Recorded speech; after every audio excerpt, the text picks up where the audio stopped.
Taoriana ny fitsanganan'ny gouvernemanta Cool Roger dia androany nivoaka tamin'ny fanginany kosa ny fikambanana Sofia miray izay nilaza moa fa tsy voahaja ny fifandanjana isam-paritra tamin'ny fanendrena ireo ministra andrafitra ity gouvernemanta ity nambarany ity fikambanana ity tokoa mantsy fa vitsy ny ministra avy any amin'ny faritry Sofia. Vitsy loatra ireo ministra avy amin'ny faritra Sofia indrindra avy eo Mahajanga hoy ny fikambanana Sofia miray.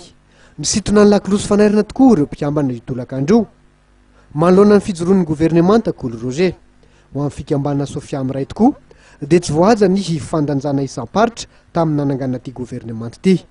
Ka le discrimination zany tsy tokony atao amin'ny faminfanendrena membre ny gouvernement satria araka ny tenin'ny président teo zay dia manana olona feno. On peut mettre quelqu'un n'importe où. On a toujours quelqu'un qui est prêt à être ministre de la zone, ministre de la zone, ministre de la zone. Facendo anti exemple na mioktoina raha ohatra eto Antananarivo tsisy ministre na maro eto nakely azy dia mba olona zavoaka ny Antananarivo tokony tsy fala ary mety milahatra an-dalambe reo zahay noho zahay lavitra any tsy afaka hagnano an'izany zavatra zany dia voatery tsy maintsy mandomdombo aravarana tsy maintsy mampanondakolosy avanaovana conférence de presse miteny amin'ny gazety miteny zavatra abo ahafahan'ireo mpitondra reo zany ahita ny zavatra marina sy ny zavatra rehetra ilainy. Nametraka audience zay tamin'ny andro fotoana nanaovantsika dépôt des herbes tetra Antananarivo nametraka audience tambotsolo reo mbola tsy voavaly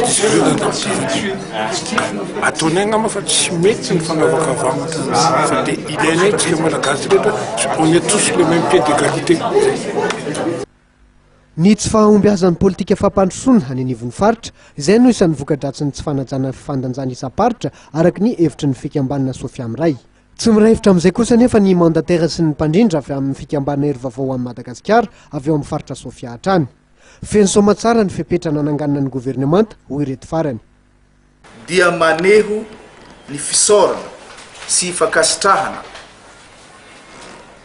ny filoham-pirenena sy ny premier ministre Cool Roger tamin'ny fanendrena ireo ministra roa mirahalahy zanaky ny faritan'ny Mahajanga ao anatin'ny gouvernemanta voalohany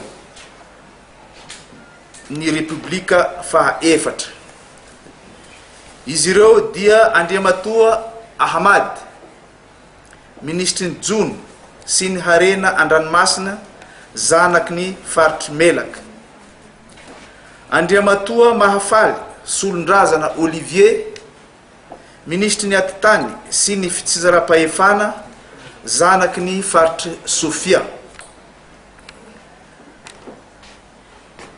Eo am-pamaranana dia manamafy izahay fa vonina mandrakariva ny hanohana sy hiaradia hatrany amin'ny filoham-pirenena sy ny fitondram-panjakana izay tarihiny. Ho an'ireto mandatera sy mpandrindra manohana ny filora jonary mampianina ireto dia ny fanariana-pirenena ankehitriny no ho tokony atao vaindohan-draharaha. Maro izy ireo ny fomba ahafahana mampandroso ny firenena fa tsy voafetran'ny hiresaka sedy.